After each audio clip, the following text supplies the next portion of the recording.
Continuação da leitura do Evangelho segundo o Espiritismo de Allan Kardec, página 188. Chamo-me caridade, sigo o caminho principal que conduz a Deus. Acompanhai-me, pois conheço que é a meta que deveis vos visar.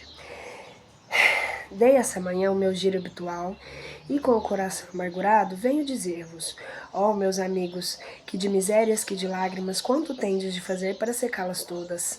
Em vão procurei consolar algumas pobres mães, dizendo-lhes ao ouvido coragem, há corações bons que velam por vós, não sereis abandonadas, paciência, Deus lá está, sois dele amadas, sois suas eleitas. Elas precisam ouvir-me e volviam para o meu lado os olhos arregalados de espanto. Eu lhes lia no semblante que os seus corpos, tiranos do espírito, tinham fome, e que, se é certo que as minhas palavras serenavam um pouco os corações, não lhes confortavam os estômagos. Repetia-lhes, coragem, coragem. Então uma pobre mãe ainda muito moça, que amamentava uma criancinha, tomou-a nos braços e se estendeu no espaço vazio, como a pedir-me que protegesse aquele entezinho que só encontrava no seu estéril suficiente alimentação. Alhures vi meus amigos pobres, velhos, sem trabalho, em consequência sem abrigo, de presas de todos os sofrimentos de penúria e envergonhados de sua miséria, sem ousarem que eles nunca mendigaram implorar a piedade de transeuntes. Com o coração túmido de compaixão, eu, que nada tenho, me fiz mendiga para eles e vou por toda parte estimular a beneficência, inspirar os bons pensamentos aos corações generosos e compassivos. Por isso é que aqui venho, meus amigos, e vos digo, há, pois, por aí desgraçados, em cujas choupanas falta o pão, os fogões se acham sem lume e os leitos sem cobertas. Não vos digo o que deveis fazer, deixo aos vossos bons corações a iniciativa. Se eu vos ditasse o proceder, nenhum mérito vos traria essa vossa boa ação. Digo-vos apenas, sou a caridade, vos estendo as mãos pelos vossos irmãos que sofrem. Mas se peço também dou muito. Convido-os para um grande banquete e forneço árvore onde todos vos saciareis.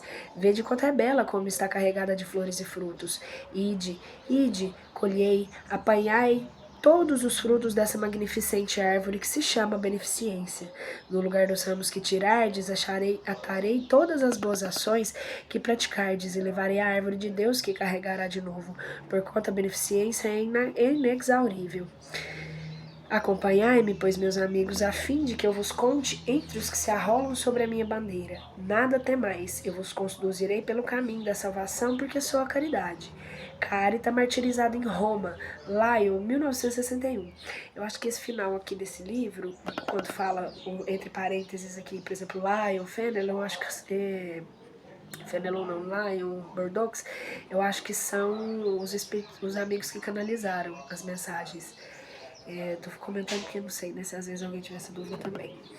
Várias maneiras há de se fazer a caridade, que muito dentre vós confundem com a esmola. Diferença grande vai, no entanto, de uma para outra. A esmola, meus amigos, é umas vezes útil, porque ela dá aviso aos pobres, alívio aos pobres, mas é quase sempre humilhante, tanto para o que dá como para o que recebe. A caridade, ao contrário, liga o benfeitor ao beneficiado e se disfarça de todos os modos. Pode-se ser caridoso mesmo com os parentes e com os amigos, sendo uns indulgentes para com os outros, perdoando-se mutuamente as fraquezas, cuidando de não ferir o amor próprio de ninguém. Vós, espíritas, podeis sê-lo na vossa maneira de proceder para com os que pensam como vós, induzindo os menos esclarecidos a crer, mas sem os chocar, e sem investir contra as suas convicções, e sim atraindo-os amavelmente às nossas reuniões, onde poderão ouvir-nos e onde saberemos descobrir nos seus corações a brecha para neles penetrarmos. Eis aí um dos aspectos da caridade. Escutai agora o que é a caridade para com os pobres, os deserdados deste mundo, mas recompensados de Deus, se aceitam sem queixumes as suas misérias, o que de vós depende. Far-me-ei compreender por um exemplo. Vejo várias vezes, como sabeis, vejo várias vezes cada semana uma reunião de senhoras, havendo de todas as idades. Para nós, como sabeis, são todas irmãs. Que fazem? Trabalham depressa, muito depressa, têm ágeis os dedos. Vede como trazem alegres os semblantes e como batem uníssonos os nossos corações. Mas com que fim trabalham? É que vem aproximar-se do inverno que está rude para os lares pobres. As formigas não puderam juntar entre o estio de provisões necessárias e a maior parte das suas utilidades está empenhada. Aos pobres mães que inquietam e choram, pensando nos filhinhos que durante a estação nervosa sentirão frio e fome. Tende paciência e fortunadas mulheres.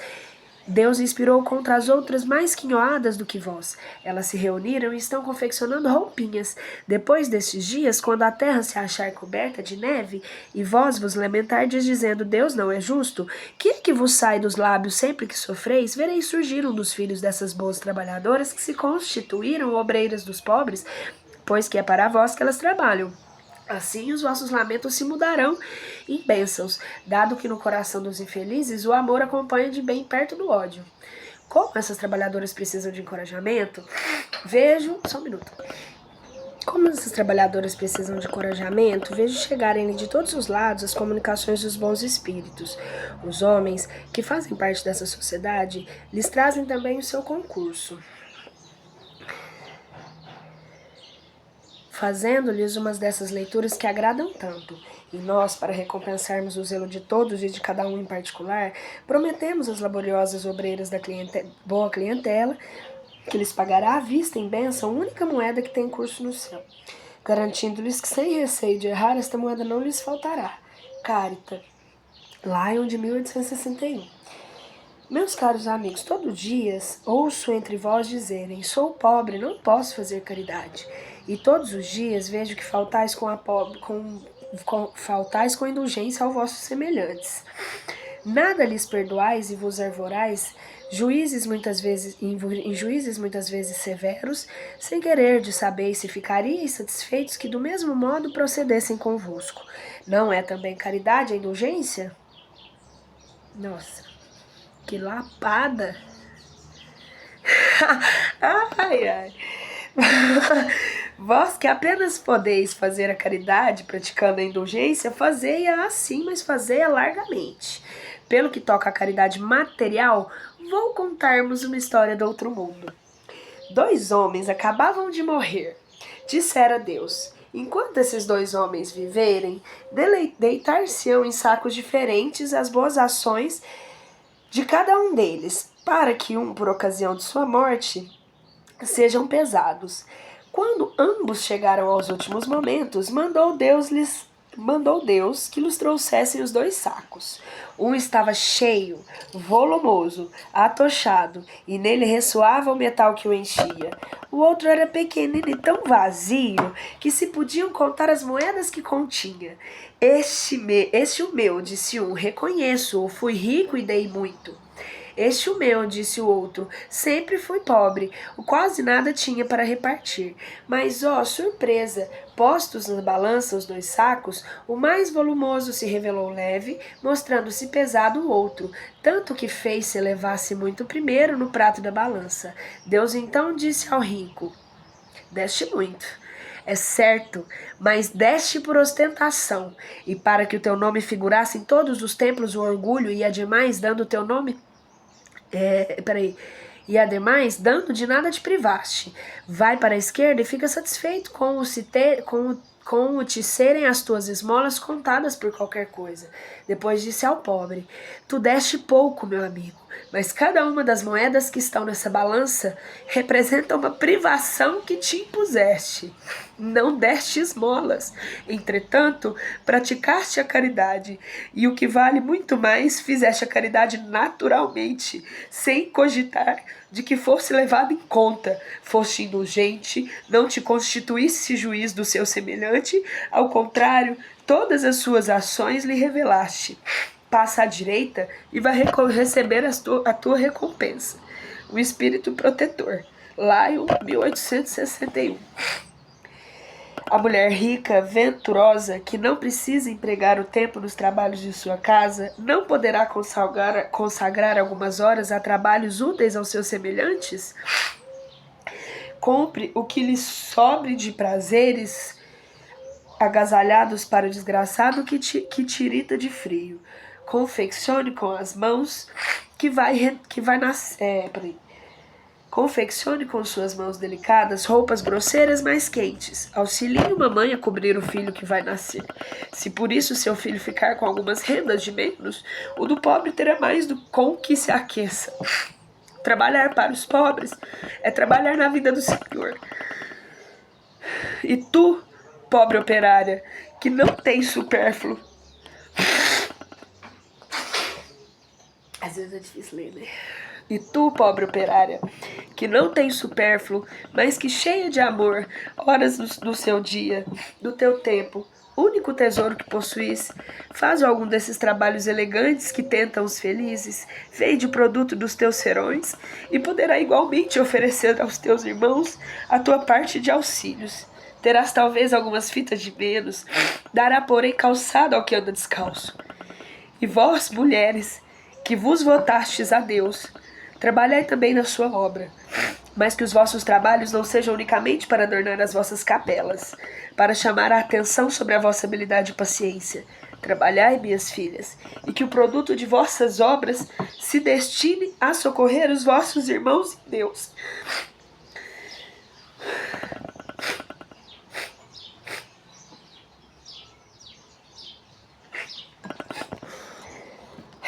Recomposta, voltando.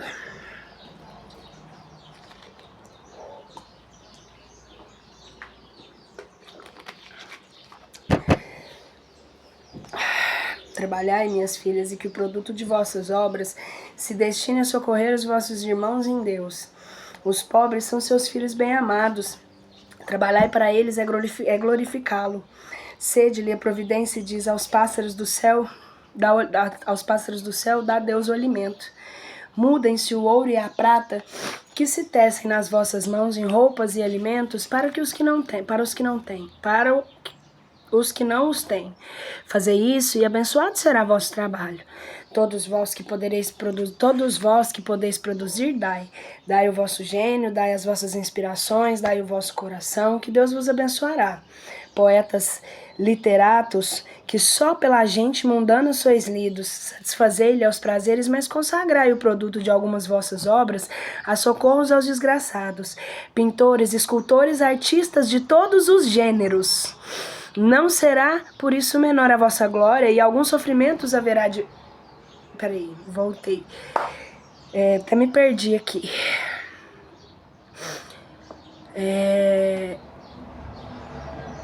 Pintores, escultores, artistas de todos os gêneros, venha também a vossa inteligência em auxílio dos vossos irmãos. Não será por isso nem menor a vossa glória, e alguns sofrimentos haverá de menos.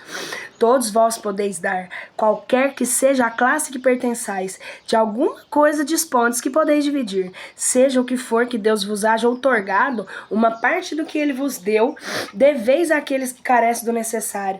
Porquanto em seu lugar muito gostaríeis que o outro dividisse convosco. Os vossos tesouros da terra serão um pouco menores, contudo, os vossos tesouros do céu ficarão acrescidos. Lá colhereis pelo cêntuplo do que houver de semeado em benefício neste mundo. João, Bordeaux, 1861. A piedade. A piedade é a virtude que mais vos aproxima dos anjos. É a irmã da caridade, que vos conduz a Deus. Deixai o vosso coração que o vosso coração se enterneça antes do espetáculo das misérias e dos sofrimentos dos vossos semelhantes. Vossas lágrimas são um bálsamo que lhes derramais nas feridas, e quando, por mais bondosa simpatia... Quebrei um copo aqui, furei o dedo, peraí.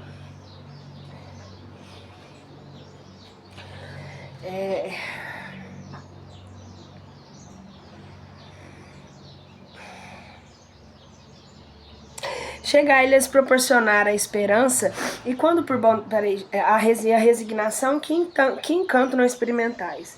Tem um certo amargor, é certo, esse encanto, porque nasce ao lado da desgraça, mas não tendo o sabor acre dos gozos mundanos, também não traz as pungentes decepções do vazio que estes últimos deixam após a si. envolve o penetrante suavidade, que enche de júbilo a alma. A piedade é bem sentida, é amor. Essa abnegação em favor dos desgraçados é a virtude por excelência, a que em toda a sua vida praticou o divino Messias e ensinou na sua doutrina tão santa e tão sublime. Quando essa doutrina for restabelecida na sua pureza primitiva, quando todos os povos lhe submeterem, ela tornará feliz a terra, fazendo que reinem aí a concórdia, a paz e o amor. O sentimento mais apropriado que prodigais, domando em vós o egoísmo e o orgulho, aquele que dispõe a vossa alma à humildade, à beneficência e ao amor do próximo, é a piedade. Piedade que vos comove até as entranhas à vista dos sofrimentos de vossos irmãos, que vos impele a lhes estender a mão para socorrê-los e vos arranca lágrimas de simpatia. Nunca, portanto, abafeis vossos corações essas emoções celestes. Não procedais como egoístas endurecidos que se afastam dos aflitos, porque o espetáculo de suas misérias lhe perturbaria por instantes a existência álacre. Temei conservar-vos indiferentes quando puderdes ser tranquilidade no mar morto, no fundo de cujas águas se escondem a vasa fétida e a corrupção.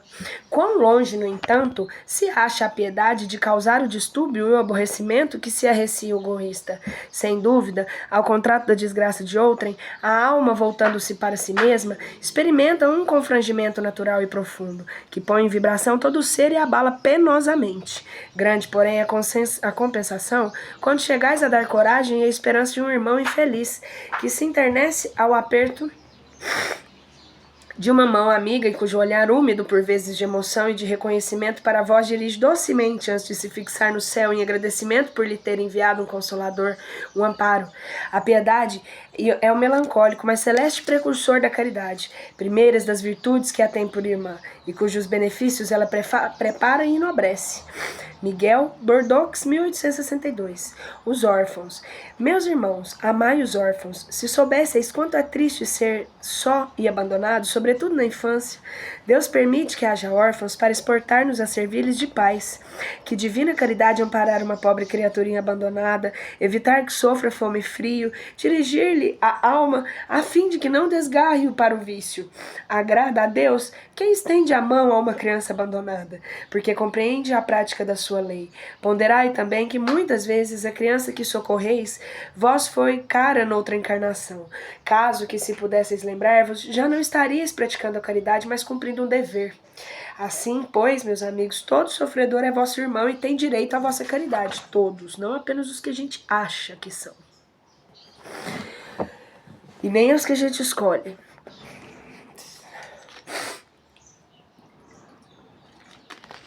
Porém, a essa caridade que magoa o coração, não essa esmola que queima a mão em quem cai, pois frequentemente bem amargos são os vossos óbulos. Quantas vezes seriam eles recusados, se na choupana a enfermidade e a miséria não estivessem esperando?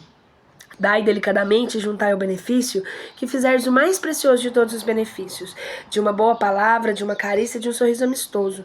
Evitai esse ar de proteção, que equivale a revolver a lâmina no coração e que sangra. Considerai que, fazendo bem, trabalhai por vós mesmos e pelos vossos. Um espírito familiar. Benefícios pagos com a ingratidão.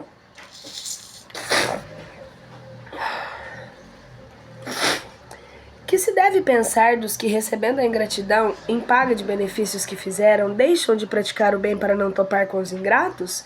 Nesses há mais egoísmo do que caridade, visto que fazer o bem apenas para receber demonstrações de reconhecimento é não fazer com desinteresse, e o bem feito desinteressadamente é o único agradável a Deus. Há também orgulho, porquanto os que assim procedem se comprazem na humildade com que o beneficiado lhes vem depor aos pés do testemunho de seu reconhecimento. Aquele que procura na terra recompensa o bem, que pratique e não receberá no céu. Deus, entretanto, terá em apreço daquele que não o busca no mundo. Deveis sempre ajudar os fracos, embora saibais de antemão que os que fizerdes o bem o vô-lo agradecerão.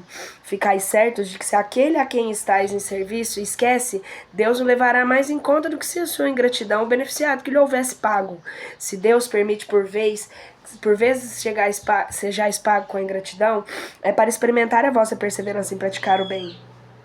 E sabeis porventura se o benefício momentaneamente esquecido não produzirá mais tarde bons frutos? Tende a certeza de que ao contrário é uma semente que com o tempo germinará. Infelizmente nunca vedes senão o presente. Trabalhai para vós e não pelos outros. Os benefícios acabam por abrandar os mais empernidos corações. Podem ser olvidados neste mundo, mas quando se desembaraçar de seu envoltório carnal, o espírito que se recebeu se lembrará deles, e essa lembrança será o seu castigo. Deplorará a sua ingratidão, desejará reparar a falta, pagará a dívida noutra existência, não raro buscando uma vida de dedicação ao seu benfeitor. Assim, sem o suspeitardes, terei contribuído para o seu adiantamento moral, e vireis a reconhecer com exatidão essa máxima: um benefício jamais se perde.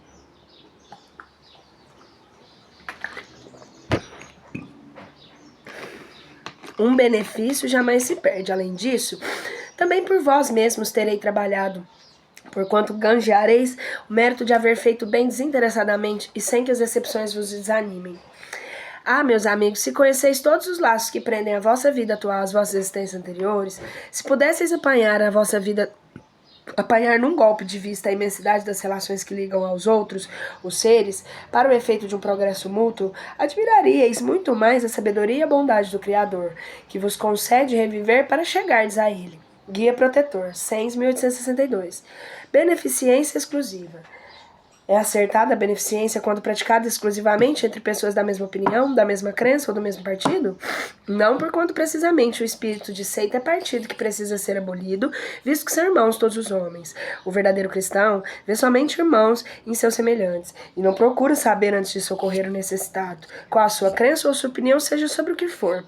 Obedeceria o cristão, porventura, ao preceito de Jesus Cristo, segundo o qual devemos amar os nossos inimigos, se repelisse desgraçado por professar uma crença diferente da sua? Socorra-o, portanto, sem pedir contas à consciência, pois se for um inimigo da religião, esse será o meio de conseguir que ele a ame. Repelindo, faria que a odiasse. São Luís, Paris, 1860. Honrai a vosso pai e a vossa mãe. Piedade filial. Quem é a minha mãe? Quem são meus irmãos? Aprenda a parentela corporal e a parentela espiritual, inspeções dos espíritos, a ingratidão dos filhos e os laços de família. Sabeis os mandamentos: não cometereis adultério, não matareis, não roubareis, não prestareis falso testemunho, não fareis agravo a ninguém, honrai o vosso pai e a vossa mãe. Marcos, capítulo 10, versículo 19, Lucas, capítulo 18, versículo 20, Mateus, capítulo 19, 18 e 19, versículo 18 e 19. Honrai vosso pai e vossa mãe, a fim de viverdes longo tempo na terra, que o vosso Senhor vos dará. Decálogo, Êxodo 20, 12. Piedade filial. O mandamento, honrai o vosso pai e a vossa mãe, é um corolário da lei geral da caridade e de amor ao próximo, visto que não pode amar o seu próximo aquele que não ama seu pai e sua mãe.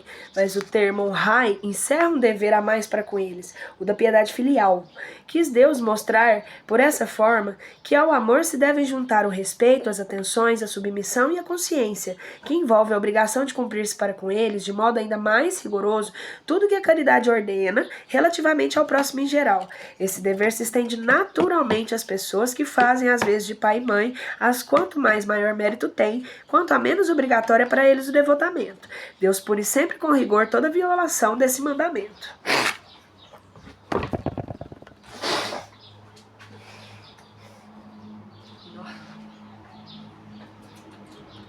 Você pode andar nesses lugares sem isso. Honrar a seu pai e a sua mãe não consiste apenas em respeitá-los, é também assisti-los na necessidade, proporcionar-lhes repouso na velhice, é cercá-los de cuidados como eles fizeram conosco na infância. Sobretudo para com os pais sem recursos é que se demonstra a verdadeira piedade filial.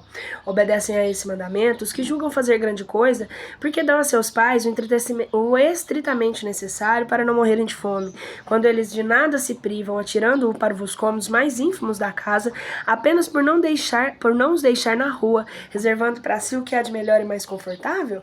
Ainda bem quando não o fazem de má vontade e não os obrigam a comprar caro o que se lhe resta a viver, descarregando sobre eles o peso do governo da casa. Ter-lhes a mãe vendido leite quando os amamentava? Contou porventura suas vigílias quando eles estavam doentes? Os passos que deram para lhe obter os que obter o que de necessitavam? Não, os filhos não devem a seus pais pobres só estritamente necessário, devem também, na medida que puderem, os pequenos nadas supérfluos, as solicitudes, os cuidados amáveis, que são apenas o juro dos que receberam o pagamento de uma dívida sagrada.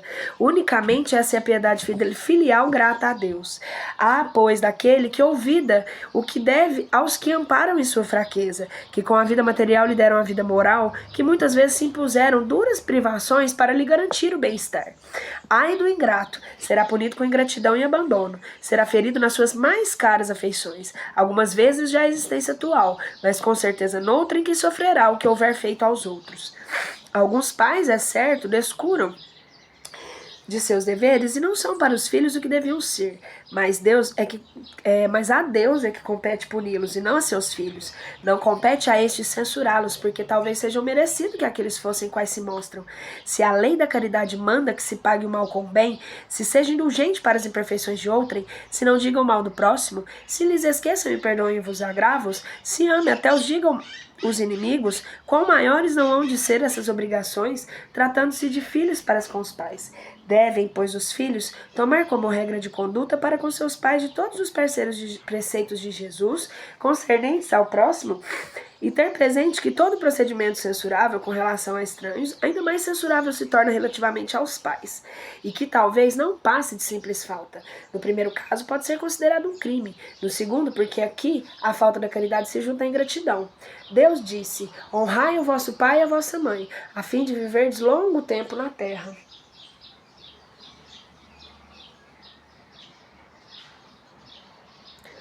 Que o Senhor Deus vos dará.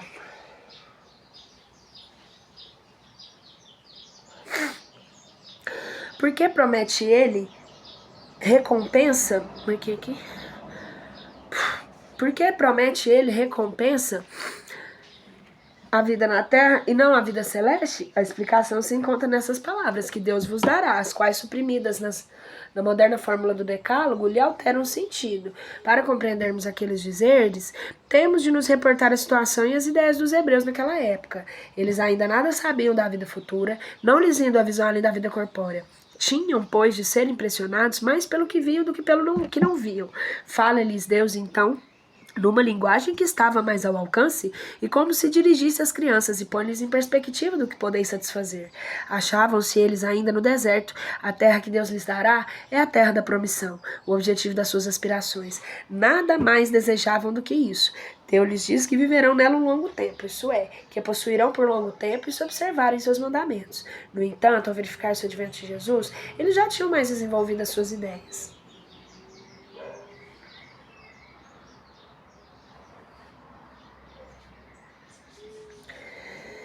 Chegada a ocasião de receberem alimentação no reino, não é alimentação menos grosseira. O mesmo Jesus iniciava na vida espiritual dizendo: meu reino não é deste mundo. Lá e não na terra é que recebereis a recompensa de vossas obras. A essas palavras, a terra prometida deixa de ser material, transformando-se numa pátria celeste. Por isso, quando os chama a observância daquele mandamento: honrai vosso pai e vossa mãe, já não é a terra que lhes promete, e sim o céu. Quem é minha mãe e quem são meus irmãos? E tendo vindo para casa, reuniu-se aí tão grande multidão que eles nem sequer podiam fazer sua refeição. Sabendo disso, vieram seus parentes a se apoderarem dele, pois diziam que perderam o espírito. Então, tendo vindo sua mãe e seus irmãos conservando-se do lado de fora, mandaram chamá-lo. Ora, o povo se assenta em torno dele e disseram: tua mãe e teus irmãos estão lá fora e te chamam. Eles lhe respondem. Ele lhe respondeu: quem é minha mãe e quem são meus irmãos? E perpassando o olhar pelos que estavam assentados ao seu redor, disse: eis aqui minha mãe e meus irmãos, pois todo aquele que faz a vontade de Deus, esse é meu irmão, minha mãe e minha mãe. Meu irmão, minha irmã e minha mãe. Marcos, capítulo 3, versículo 21, 31 a 35. Mateus 12, 46 a 50. Singulares parecem algumas palavras de Jesus por contrastarem com a sua bondade e a sua inalterável benevolência para com todos. Os incrédulos não deixaram de tirar daí uma arma, pretendendo que ele se contradizia. Fato, porém, irrecusável é que a sua doutrina tem por base principal, por pedra angular, a lei de amor e caridade. Ora, não é possível que ele se destruísse de um lado ou de outro que estabelecia, de onde essa consequência é rigorosa. Se certas proposições suas se acham em contradição com aquele princípio básico, é que as palavras que se lhe atribuem foram mal produzidas, foram ou mal reproduzidas ou mal compreendidas, ou não são suas. Causa admiração com fundamento que nesse passo mostrasse Jesus tanta indiferença para com seus parentes e de certo modo renegasse sua mãe. Causa admiração e com fundamento que nesse passo mostrasse Jesus tanta indiferença para com seus parentes e de certo modo renegasse sua mãe. Eu li de novo porque, pelo que concerne a seus irmãos, sabe-se que não o estimavam. Espíritos pouco adiantados não lhe compreendiam a missão. Tinham por excêntrico seu proceder e seus ensinamentos. Não os tocavam tanto que nenhum deles os seguiu como discípulo. Dir-se-ia mesmo o que partilhavam, até certo ponto, das prevenções de seus inimigos. O que é fato, em suma, é o que o acolhiam quanto mais como estranho que como irmão, quanto parecia família. João diz positivamente, capítulo 7, versículo 5, que eles não lhe davam crédito. Quanto à sua mãe, ninguém ousaria contestar a ternura que lhe dedicava. Devesse, entretanto, convir igualmente que também ela não fazia ideia muito exata da missão do filho, pois não se vê que ele tenha seguido os ensinos nem dado testemunho dele, como fez João Batista. O que nela predominava era a solicitude maternal. Supor que ele haja renegado a sua mãe, fora conceder-lhe o caráter. Semelhante ideia não poderia encontrar guarida naquele que disse: honrai a vosso pai e a vossa mãe. Necessário, pois, se faz procurar outro sentido. Para suas palavras, quase sempre envoltas no véu da forma alegórica. Ele em nenhuma ocasião desprezava de dar um ensino. Aproveitou, portanto, a que se lhe deparou com a chegada de sua família, para precisar a diferença que existe entre a parentela corporal e a parentela espiritual. A parentela corporal e a parentela espiritual.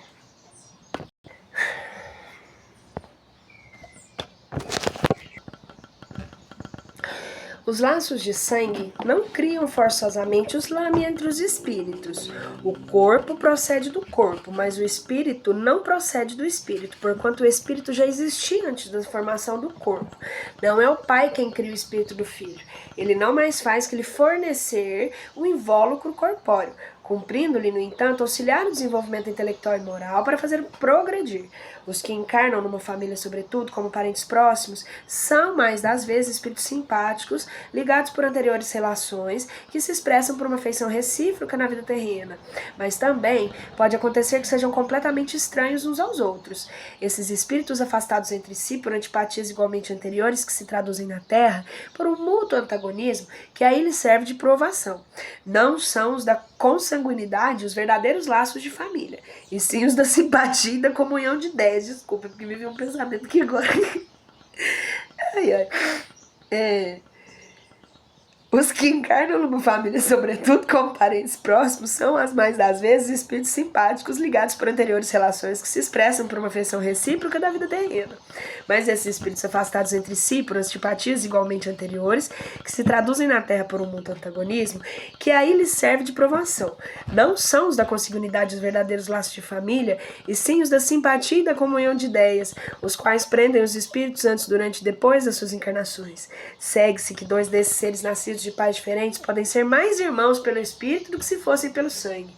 Podem então atrair-se, buscar-se, sentir prazer quando juntos, ao passado que dois irmãos consanguíneos podem repelir-se, conforme observa-se todos os dias. O problema moral que só o espiritismo pode resolver pela pluralidade das existências. Há, pois, duas espécies de famílias: as famílias pelos laços espirituais e as famílias pelos laços corporais.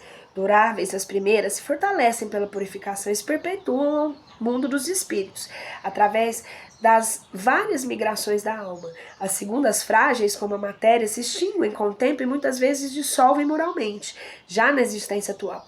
Foi o que Jesus quis tornar compreensível, dizendo aos seus discípulos: aqui estão minha mãe e meus irmãos, isso é, minha família pelos laços do Espírito, pois todo aquele que faz a vontade do meu Pai está nos céus e é meu irmão, minha irmã e minha mãe.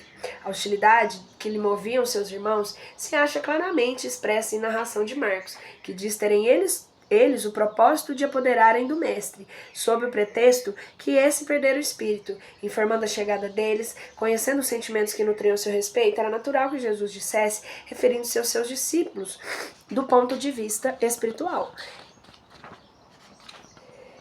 Eis aqui meus verdadeiros irmãos. Embora na companhia daqueles que estivesse sua mãe, ele generaliza o ensino de maneira alguma implica que haja pretendido declarar que sua mãe, segundo o corpo, nada lhe era como espírito, que só indiferença lhe merecia. Provou suficientemente o contrário em várias outras circunstâncias. Instruções dos espíritos, a ingratidão dos filhos e os laços de família. A ingratidão é um dos frutos mais diretos do egoísmo. Revolta sempre os corações honestos, mas a dos filhos com os pais apresenta caráter ainda mais odioso. É em particular desse ponto de vista que a vamos considerar, para analisar as causas e os efeitos. Também nesse caso, como em todos os outros, o Espiritismo projeta a luz entre um dos grandes problemas do coração humano. Quando se deixa a terra, o espírito leva consigo as paixões ou as virtudes inerentes à sua natureza, e se aperfeiçoa no espaço, ou permanece estacionário que ele deseja receber a luz. Muitos, portanto, são os cheios de ódios violentos e de insaciados desejos de vingança. Há alguns entre eles, porém, mais adiantados do que os outros. É-vos dado entrevejam uma partícula de verdade. Apreciam então suas funestas consequências de suas paixões e são induzidos a tomar resoluções boas. Compreendem que para chegarem a Deus, uma só é a senha, caridade. Ora, não há caridade sem chegarem a Deus. Não há caridade sem esquecimento dos ultrajes e das injúrias. Não há caridade sem perdão nem com o coração tomado de ódio. Então, mediante inaudito esforço, conseguem tais espíritos observar os que eles odiaram na terra. Ao vê-los, porém, a animosidade se lhe desperta no íntimo. Revoltam-se à ideia de perdoar, e ainda mais a de abdicarem de si mesmos, sobretudo as de amarem que lhes destruíram, sendo esses infelizes. Eles hesitam, vacilam, agitados por sentimentos contrários. Se predomina a boa resolução, oram a Deus, imploram aos bons espíritos que lhes deem forças no momento mais decisivo da prova. Por fim, após anos de meditações e prece, o espírito se aproveita de um corpo que, em preparo da família daquele que a detestou, e pede aos espíritos incumbidos de transmitir às ordens superiores permissão para ir preencher a terra os destinos daquele corpo que acaba de formar-se. Qual será o seu procedimento na família escolhida? Dependerá da sua maior ou menos persistência nas boas resoluções que tomou. O incessante contato com os seres a quem odiou constitui prova terrível sobre a qual não raro sucumbe. Se não tem ainda bastante forte a vontade, assim, conforme prevaleça ou não a resolução boa, ele será o amigo ou inimigo daqueles que os quais foram chamados a viver. É como se explicam esses ódios, essas repulsões instintivas que se notam a parte de certas crianças e que parecem justificáveis. Nada, com o efeito daquela existência, há podido provocar semelhante antipatia. Para se lhe apreender a causa, necessário se torna volver o olhar ao passado. Ó espíritas, compreendei agora o grande papel da humanidade. Compreendei que quando produzis um corpo, a alma nele encarna vem do espaço para progredir. Interai-vos vos vossos deveres e pode todo o vosso amor em aproximar a Deus essa alma, tal missão que vos está confiada e cuja recompensa recebereis fielmente a cumprirdes. Os vossos cuidados e a educação que lhes dareis auxiliarão ao seu aperfeiçoamento e seu bem-estar futuro. Lembrai-vos de que cada pai e cada mãe perguntará a Deus, que fizestes do filho confiado à vossa guarda, se os espíritos sofredores, quando lhe vos dependia que fosse ditoso. Então vós mesmos, assediados de remorsos, pedireis que vos seja concedido reparar a vossa falta.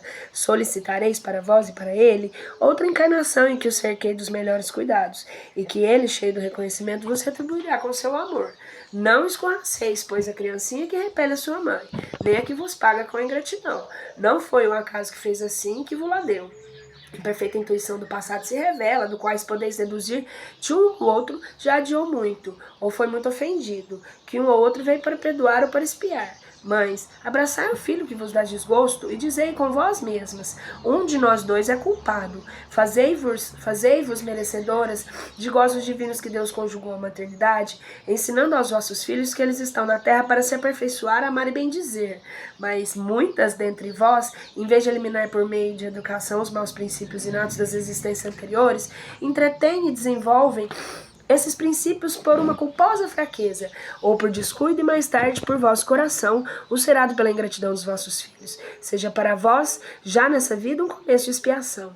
A tarefa não é tão difícil quanto vos possa parecer. Não exige o saber do mundo. Podem desempenhá-la assim o ignorante como o sábio, e o espiritismo lhe facilita o desempenho dando a conhecer a causa das imperfeições da alma humana. Desde pequenina, a criança manifesta os instintos bons ou maus que traz da sua existência anterior. A estudá-los, devem os pais aplicar-se. Todos os males se originam do egoísmo e do orgulho. Espreitem, pois, os pais, menores indícios reveladores do germe de tais vícios e cuidem de combatê-los sem esperar que lancem as raízes profundas. Façam como o bom jardineiro, que corta os rebentos defeituosos à medida que os vê apontar na árvore.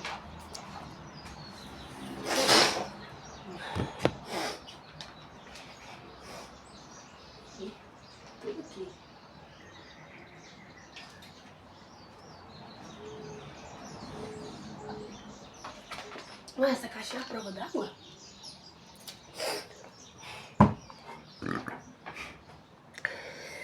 Cadê onde eu tô?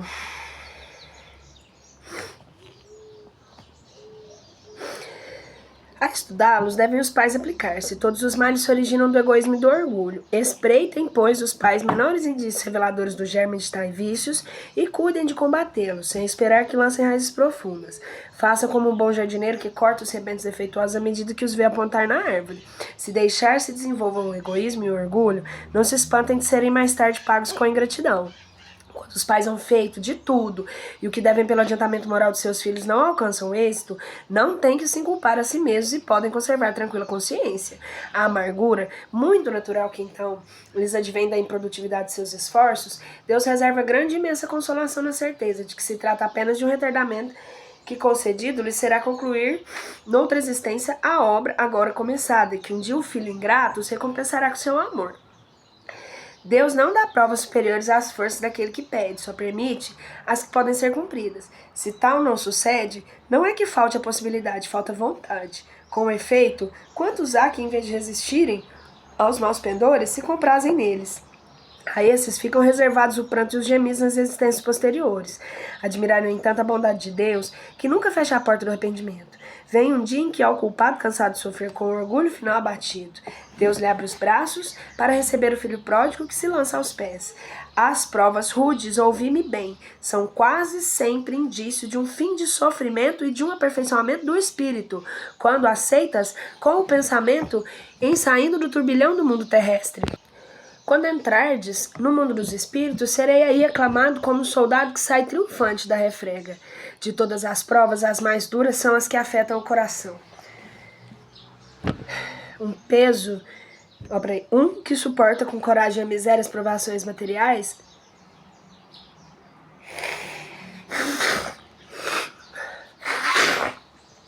sucumbe ao peso das amarguras domésticas, pungindo da ingratidão dos seus.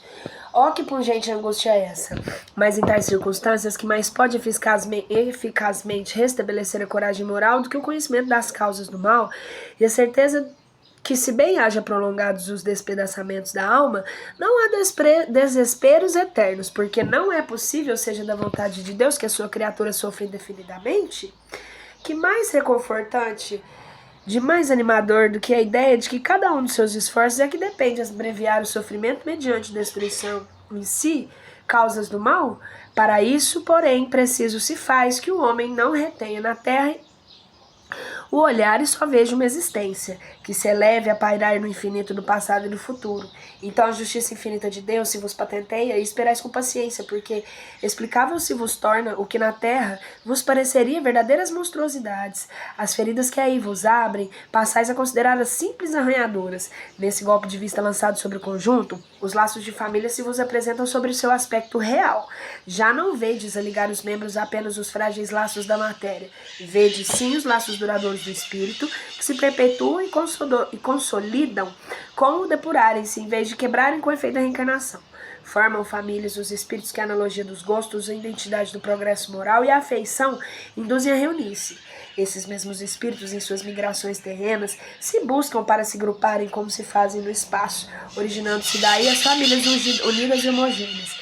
Se nas peregrinações acontece ficarem temporariamente separados, mais tarde tornam a encontrar-se venturosos pelos novos progressos que realizaram. Mas como não lhes cumpre trabalhar, apenas para si, permite Deus que os espíritos menos adiantados encarem entre eles, a fim de receberem conselhos e bons exemplos a bem de seu progresso. Esses espíritos se tornam, por vezes, causa de perturbação no meio daqueles outros que constituem para estes a prova e a tarefa de desempenhar. Acolhei-os, portanto, como irmãos, auxiliai-os, e depois no mundo dos espíritos a família se felicitará por haver salvo alguns náufragos que a seu turno não poderão salvar os outros.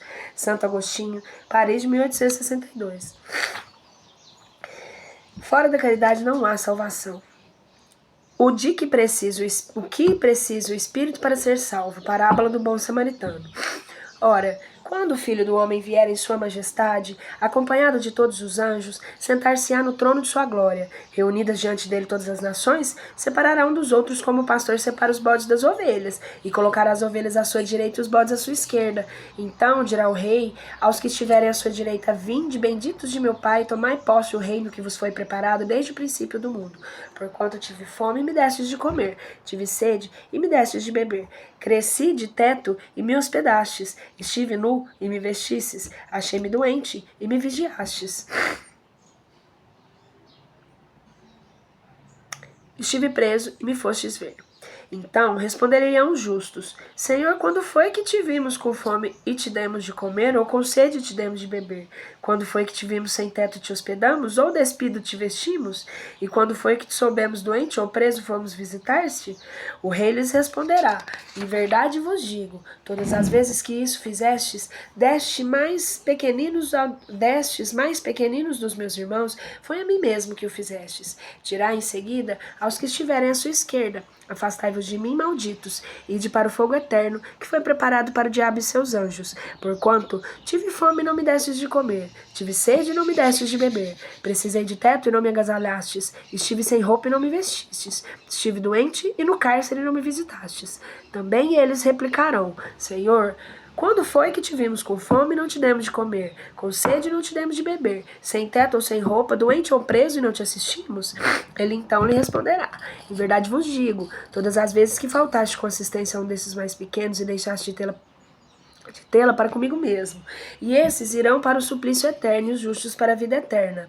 Mateus, capítulo 25, 31 a 46. Então, levantando-se, disse um doutor da lei, para o tentar: Mestre, o que preciso fazer para possuir a vida eterna? Respondeu-lhe Jesus: que é o que está escrito na lei? O que é o que lês nela? Ele respondeu: amarás o Senhor teu Deus com todo o teu coração, e de toda a tua alma, com todas as tuas forças, e de todo o teu espírito, e a teu próximo como a ti mesmo.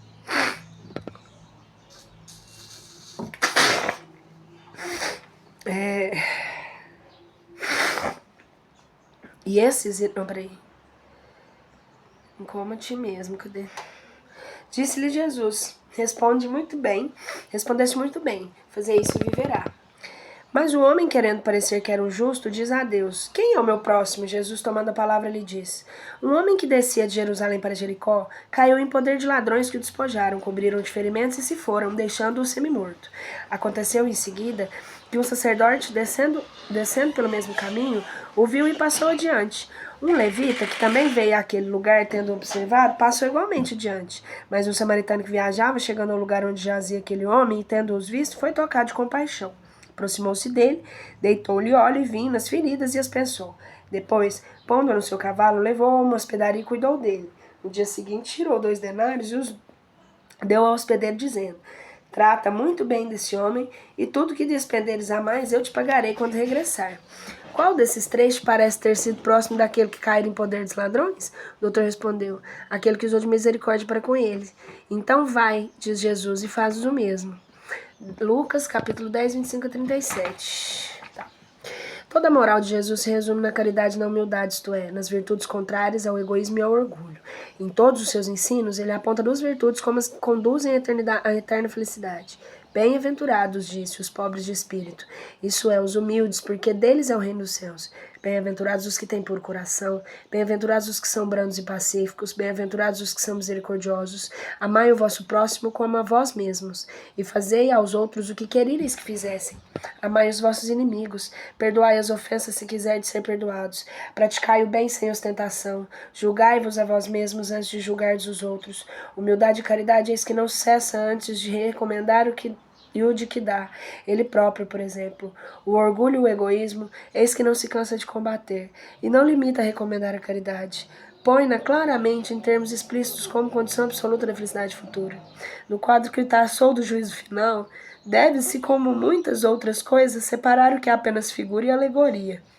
A homens, como os espirituais, tinha ele de apresentar as imagens materiais chocantes e próprias de se impressionar. Para melhor aprenderem o que dizia, tinha mesmo de não se afastar muito das ideias correntes, quanto à forma, reservando sempre ao porvir da verdadeira interpretação de suas palavras e dos pontos sobre os quais não podia explicar-se claramente. Ao lado da parte acessória ou figurada do quadro, há uma ideia dominante, da felicidade reservada ao justo e da infelicidade que espera o mal. Naquele julgamento supremo, quais os considerandos da sentença? Sobre o que se baseia o libelo? Pergunta porventura o juiz inquirido se preencheu tal ou qual formalidade, se observou mais ou menos ou qual prática exterior. Não inquire tão somente uma coisa. Se a caridade foi praticada, e se pronuncia assim: passai à direita, vós que assististes os vossos irmãos. Passai à esquerda, vós que fostes duros para com eles. Informa-se por acaso da ortodoxia da fé? Faz qualquer distinção entre o que crê de um modo que crê de outro? Não, pois Jesus coloca no anonimato considerando herético, mas que pratica o amor do próximo, acima do ortodoxo, que falta com a caridade. Não considera, portanto, a caridade apenas como uma das condições para a salvação, mas como condição única. Se outras houvessem a serem preenchidas, ele as teria declinado. Desde que coloca a caridade em primeiro lugar, é que ela implicantemente abrange todas as outras: a humildade, brandura, benevolência, indulgência, justiça e etc. É porque há a negação absoluta do orgulho e do egoísmo. O mandamento maior. Mas os fariseus, tendo sabido que ele tapara a boca dos saduceus, se reuniram, e um deles, que era doutor da lei, foi propor-lhe a questão para o tentar. Mestre, qual o grande mandamento da lei? Jesus respondeu: amarás o Senhor teu Deus de todo o teu coração, de toda a tua alma e de todo o teu espírito. Esse é o maior mandamento e o primeiro mandamento. E aqui está o segundo, que é semelhante ao primeiro: amarás o teu próximo como a ti mesmo. Toda a lei e os profetas que se acham contidos nesses dois mandamentos. Mateus 22, 34 a 40. Caridade e humildade, tal sendo a única da salvação. Egoísmo e orgulho, tal a da perdição. Este princípio se acha formulado nos seguintes precisos termos: amarás a Deus de toda a tua alma e ao teu próximo como a ti mesmo. Toda a lei e os profetas que se acham contidos nesses dois mandamentos. E para que não haja equívocos sobre a interpretação do amor de Deus e do próximo, acrescenta: aqui está o segundo mandamento, que é semelhante ao primeiro. Isso é, não se pode verdadeiramente amar a Deus sem amar o próximo, nem amar o próximo sem amar a Deus. Logo, tudo que se faça contra o próximo é o mesmo que se fazê-lo contra Deus. Não podendo amar a Deus sem praticar a caridade para com o próximo, todos os deveres do homem se resumem nessa máxima: fora da caridade não há salvação. Necessidade da caridade segundo Paulo. Ainda quando eu falasse todas as línguas dos homens e a língua dos próprios anjos, se eu não tiver caridade, serei como o bronze que soa em um símbolo que se retine. Ainda quando tivesse o dom da profecia, que penetrasse todos os mistérios e tivesse perfeita ciência de todas as coisas, ainda quando tivesse toda a fé possível, até o ponto de transportar as montanhas, se não tiver caridade, nada sou. E quando houvesse distribuído os meus bens para alimentar os pobres e houvesse entregado meu corpo para ser queimado, se não tivesse caridade, tudo isso de nada me serviria. A caridade é paciente, é branda, é benfazeja, não é injubilosa, não é temerária nem precipitada, não se enche de orgulho, não é desdenhosa, não cuida de seus interesses, não se agasta nem se azeda com coisa alguma, não suspeita mal, não se rejubila com a injustiça, mas se rejubila com a verdade. Tudo suporta, tudo crê, tudo espera, tudo sofre. Agora, essas três virtudes, a fé, a esperança e a caridade, permanecem, mas entre elas a mais excelente é a caridade. Paulo, 1ª Epístola aos Coríntios, capítulo 13, 1 a 7 e 13. De tal modo compreendeu Paulo essa grande verdade que disse: quando mesmo eu tivesse a linguagem dos anjos, quando tivesse o dom da profecia que penetrasse todos os mistérios, quando tivesse toda a fé possível até o ponto de transportar as montanhas, se eu não tiver caridade, nada sou. Dentre essas três virtudes, fé, esperança e caridade, a mais excelente é a caridade. Coloca assim sem equívoco a caridade acima até da fé. É que a caridade está ao alcance de toda a gente, do ignorante como o sábio, do rico como do pobre, independente de qualquer crença particular. Faz mais, define a verdadeira caridade, mostra-a não só na beneficência, como também no conjunto de todas as qualidades do coração, não com a bondade e na benevolência para com o próximo. Fora da igreja não há salvação. Fora da verdade não há salvação.